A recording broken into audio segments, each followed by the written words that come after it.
Bismillahirrahmanirrahim. Assalamualaikum warahmatullahi wabarakatuh. Waalaikumsalam warahmatullahi wabarakatuh. Pemirsa, jumpa kembali dengan kami di komunitas Jalan Buku, The Power of Literasi. Pada kesempatan siang hari ini, kembali kita kehadiran penulis trilogi. Buku trilogi ya, yang sering mungkin Trilogi buku inspirasi. Trilogi buku inspirasi yang ada 3 judul, Tiada Pernah Menyerah, kemudian Indahnya Jalan Mendaki, dan Ketika Hati Berkhidmat. Namun pemirsa, belakangan ini saya mencium ada satu ingin perubahan ini. Trilogi ini menjadi tetralogi. Nah, ini kira-kira apa nih Pak di balik ini, di masa mungkin bisa menyampaikan. Ya, makasih Pak Den. Jumpa lagi pemirsa di Jalan Buku Channel. Memang betul bahwa selama ini kita menggunakan terminologi itu trilogi, karena memang faktanya Jalan Buku selama ini baru menerbitkan 3 buku. Kemudian dengan tema yang sama, yaitu basis ceritanya itu kan kehidupan Samsudin, gitu lah.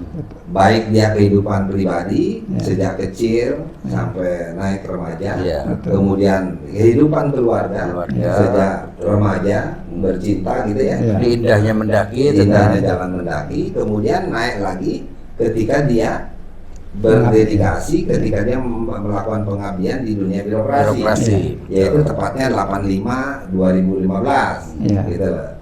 Nah, ini pemirsa, yang jadi masalah itu adalah ada lagi ruang pengabdian yang di luar itu, yaitu yang terjadi antara tahun 2015 sampai sekarang.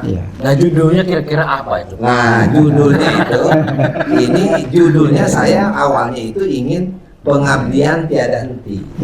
Saya secara pribadi ingin pengabdian tiada henti. Di situ. Nah, tapi Pak Hasan koreksi.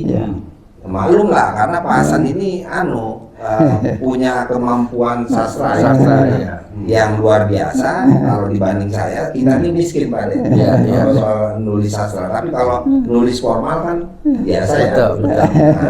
Ini karena pengabdian tiada henti itu, pengabdian tiada henti itu diterjemahkan oleh Pak Hasan menjadi tapak tak bertepi. Luar biasa. Terjemahannya itu pengabdian tiada henti. Nah, terus terjemahannya tapak. Tapak tuh kan ladang sawah, kebun yang luas sekali. Itu tapak itu. Tak bertepi. Sejauh luas banget, sejauh mata pandang. Itu terjemahan dari pengabdian tiada henti. Jadi nanti akan banyak metafor di situ ya. Nah, itu. Nah, alhamdulillah Pak Den, kehidupan saya dari tahun 2015 sampai sekarang ini cukup variatif. Ya kan? Ada pengabdian di Yayasan Pembangunan Islam, YPI, bersama para senior, para tokoh mantan pimpinan, mantan pimpinan di Kementerian Agama. Ada Pak Ghazali ada almarhum Pak Selamat Anwar, ada almarhum Pak Muhtar Jarkasi, ada sampai sekarang masih ada Pak Ibrahim di Haji dan seterusnya, banyak sekali. Itu memberikan pembelajaran yang luar biasa. Betul. Bagaimana tidak, dulu saya melakukan pengabdian itu di birokrasi, Pak San. Jelas gajinya, jelas honornya, jelas tunjangannya, jelas segala macam. Di sini kan nggak jelas. Betul. Bisa jadi nggak dapat apa-apa. Ya kan, bahkan sesekali harus kita yang keluar. Nah, ini kan pengabdian yang unik ini. Betul. Pengabdian yang unik. Nah, ini juga kan pemirsa, ini calon pensiun. Bagaimana nanti di masa pensiun itu pengabdian tidak berhenti. Tidak berhenti, tetapi tetap kita semangat mengisi itu dalam rangka, kalau istilah bahasa agama itu keberkahan ya. Kita bagaimana diberi umur ini agar berkah kan. Nah, jadi Kalau umur jatahnya kan tetap tidak panjang, tapi keberkahan kan bisa panjang. Betul. Nah, gitu. Iya. Nah, jadi eman-eman kalau berhenti. Betul. Gitu loh. Nah, itu ada pengalaman yang luar biasa di situ Pak Ade. Betul. Kaya sekali itu. Bagaimana kita mengembangkan kemampuan negosiasi, ya, kemampuan bermusyawarah, kemampuan bekerja sama, karena kebetulan kan di YPI itu ada konflik pada waktu itu. Nah, jadi bagaimana kita meredam konflik ini sehingga tidak terjadi hal yang tidak diinginkan. Misalnya pakai pendekatan hukum lah dan lain sebagainya. Ini tidak, alhamdulillah bisa dilewati. Nah, itu kan satu tapak tuh. Tapak lainnya gimana? Tapak lainnya lagi ada di Jalan Buku. Jalan Buku. Nah, yang kita ngobrol ini sekarang di podcastnya ini, kita pemirsa punya komunitas Jalan Buku. Jadi ada pendirinya Pak Tarmiji, Pak Haji Tarmiji, Pak Suryadi, Pak Hasan M. Nur, ya, Pak Edi Wilham, ya, Pak Ade Humaydi waktu itu. Nah, Pak Aden belum ikut pemirsa pada waktu itu. Nah, jadi ada sejumlah tokoh-tokoh yang kebetulan punya latar belakang yang sama terkait perbukuan. Apakah dia sebagai penulis, editor, penerbit, distributor buku, percetakan, dan lain sebagainya. Tapi semua itu di perbukuan. Pak Suryadi misalnya ada Logos, Pak Hasan ada Pena Madani, gitu kan? Saya ada Lekopena, ada Latansa, ada segala macam itu. Pak Tarmiji juga begitu kan? Banyak sekali latar belakang perbukuannya, gitu. Nah, berkumpullah pada hari itu untuk melanjutkan pengabdian melalui Jalan Buku. Wah, luar biasa dong. Di sana nggak punya modal, nggak punya ini, tapi bagaimana menghadirkan buku, bagaimana mendistribusikan buku, bagaimana membangun ini nih yang sekarang kita podcast Jalan Buku. Jadi buku-buku yang kita terbitkan disosialisasikan melalui podcast Jalan Buku ini. Ya tentu bukan hanya buku produksi Jalan Buku ya Pak Hasan ya, tapi buku-buku dari contoh kemarin buku Pak Kunto dibahas ya, buku siapa itu Robert Kiyosaki ya, itu dibedah. Ya karena motonya kan the power of literasi. Betul sekali. Itu kan. Jadi itu di yang kedua. Jadi di Jalan Buku ini tentu banyak nilai-nilai yang harus kita angkat sehingga bisa menjadi inspirasi untuk teman-teman pembaca.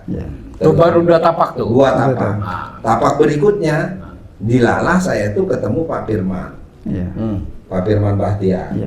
Itu karena sekarang lagi musim pemasyarakatan halal, gitu kan? Oh, halal ya. Nah, di Kementerian Agama juga ada lembaga baru waktu itu namanya BPJPH, itu Badan Penjaminan produk halal itu, yang sekarang menjadi badan tersendiri di luar Kementerian Agama. Nah, pada waktu bukan itu di bawah Kementerian Agama jadinya. Jadi di luar Kementerian Agama betul. Maksudnya, yang sebelumnya kan masih di Kementerian Agama. Betul. Nah, itu Pak Firman ngajak bagaimana mendirikan LPH, Lembaga Pemeriksa Halal. Tentu sebagai orang yang dibesarkan oleh Kementerian Agama merasa terpanggil dong. Ikut serta ayo menjalankan fungsi Kementerian Agama di luar, ya kan? Sama kan Jalan Buku juga gitu. Kita juga menjalankan fungsi Kementerian Agama tapi di luar. Di YPI juga begitu. Nah itu coba. Jadi kita tuh pensiun secara formal, tapi visi dan misinya masih melanjutkan perjuangan yang lama. Yaitu untuk ikut serta bagaimana meningkatkan kualitas pendidikan agama, meningkatkan kualitas kehidupan beragama, ikut serta meningkatkan kualitas penyiaran agama, ya kan? Meningkatkan kualitas penyelenggaraan haji dan seterusnya. Kita ikut di luar. Walaupun dalam kondisi yang berbeda. Nah, tadi kan kalau yang sekarang ini kalau itu sama ya berhenti di trilogi tadi, di ketika hati berkhidmat. Tapi karena ini beda, kita harus angkat ini. Sehingga ini bisa menjadi inspirasi. Luar biasa ini. Tapak yang berikutnya jangan lupa. Masih ada tapak lain. Itu kita kemarin ada Gupi Ribon. Gupi itu kan sudah layak mutu pihak. Nah, datanglah rombongan Ciputat ini. Ada anak muda dari Ciputat, muda maksudnya ya tidak muda amat. Itu muda-muda dari paling tidak semangatnya lah. Semangatnya muda. Budaya Pak Hasan. Alhamdulillah, Pak Hasan, Pak Aden, Pak Agus Soleh ya, Pak Rusdi Jakaria, saya, Pak Murtado, Pak Heri, Pak Husen ya, Pak Rudi, Pak Harun, Pak Harun ya kan. Nah, itu berkumpul lah gitu untuk membackup kepemimpinan Gupi pada waktu itu Pak Imam Tola. Dan dikawal dengan yang di atasnya cukup punya link dan dan koneksi yang luar mencari biasa. Kepemimpinan baru yang lebih bergairah, itu yang disebut Pak Gupi Ribon itu. Akhirnya berhasillah kita ya kan mengundang Pak Pasri Jalal, Pak Pak Bahrul Hayat, Pak Ami ya kan, dan teman-teman lain ya, Pak Marzuki Ali, Pak Husni Rahim ya. Itu kita undang untuk memperkuat Gupi dan beberapa tokoh ya, baik di Dikbud, di Bappenas, di Kementerian Agama dan berbagai organisasi keagamaan Adian Husaini, Pak Adian Husaini dan lain sebagainya. Banyak sekali tokoh-tokoh bersatu padu membesarkan Gupi. Nah, sebagai lembaga yang merintis pembaharuan tentunya sejalan lah dengan upaya kita selama ini. Cukup menarik jadi kelihatannya. Jadi ini harus ditulis menurut saya. Eman-eman kalau tidak ditulis. Seperti biasa, penulis buku 1, 2, 3 itu saya dan Pak Hasan, maka berikutnya juga saya dan Pak Hasan. Insya Allah kalau tidak salah, ini editornya nanti Pak Rusdi Jakaria. Editornya saya tambah Kang Aden. Oh, Kang Aden. Oke.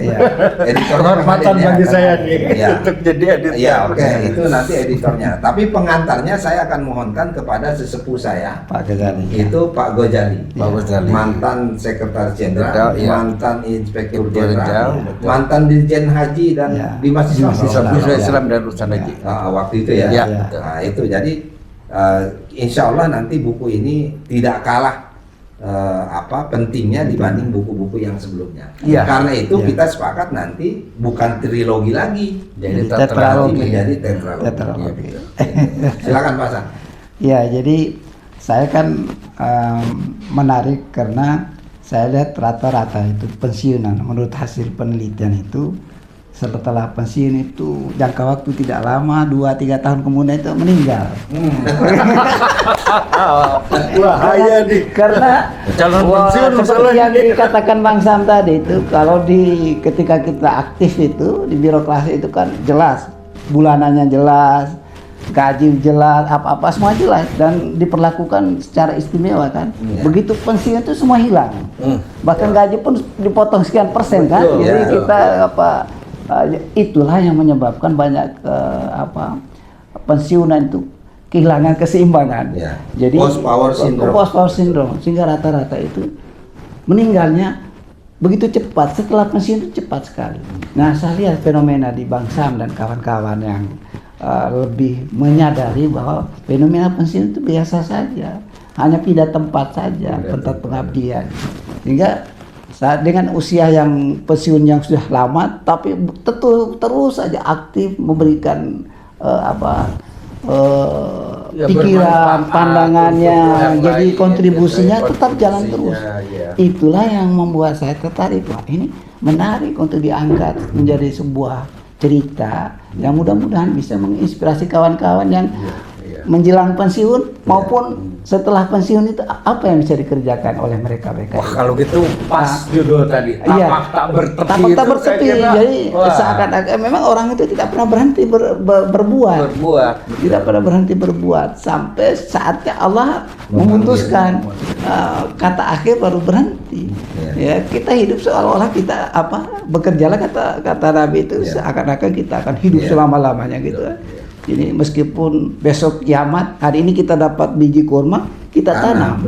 Nah, itulah sebenarnya bahasa metafor dari Nabi untuk mengatakan bahwa tidak boleh berhenti berbuat. Ya ini juga mudah-mudahan menginspirasi juga bahwa pensiun itu bukan akhir dari satu Bukan, pengabdian. betul. Artinya masih bisa banyak Iya, dilakukan. jadi pindah klaster saja, Pindah pindah klaster klaster perjuangan, tidak akan pernah berhenti perjuangan itu. Dan Jadi bisa lebih berdampak. lebih berdampak lagi karena itu manfaat sosialnya lebih besar. Kalau di birokrasi mungkin kita punya manfaat sosial, tetapi terbatas di lingkaran Di kecil. lingkungan dia. Kalau ini sekarang lingkarannya lebih besar. Jadi tergantung kemampuan kita Dan memaknai. ada lagi faktor lain, Iya. mungkin pada saat itu pengabdiannya ada juga unsur upahnya ya dalam tanda petik. Iya. Kalau sekarang nggak bisa.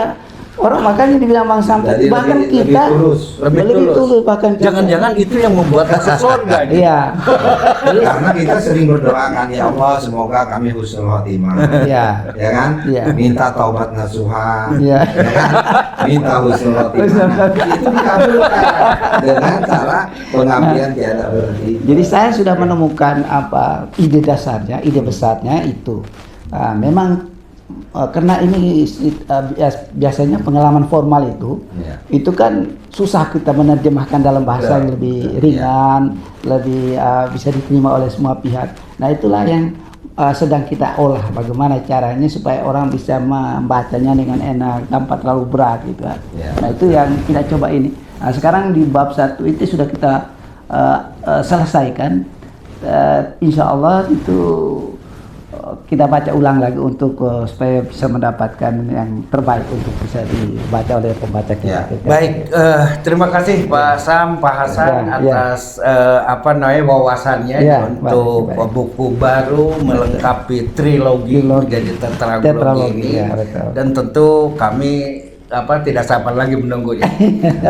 Terkait dengan mungkin berapa bab isinya seperti apa, saya kira perlu dibahas tapi bukan kesempatan sekarang. Iya, baik. Baik pemirsa yang saya hormati, terima kasih kebersamaannya dengan kami. Jangan lupa untuk tetap mendukung kami dengan mengklik like, subscribe dan mengaktifkan lonceng untuk memperoleh informasi lebih lanjut terkait dengan materi-materi atau tayangan yang kami susun di komunitas Jalan Bujana. Terima kasih atas kebersamaannya. Terima kasih Pak Sam, Pak Hasan. Dan mari kita akhiri pertemuan ini dengan hamdalah. Alhamdulillah. Amin. Assalamualaikum warahmatullahi wabarakatuh. Waalaikumsalam warahmatullahi wabarakatuh.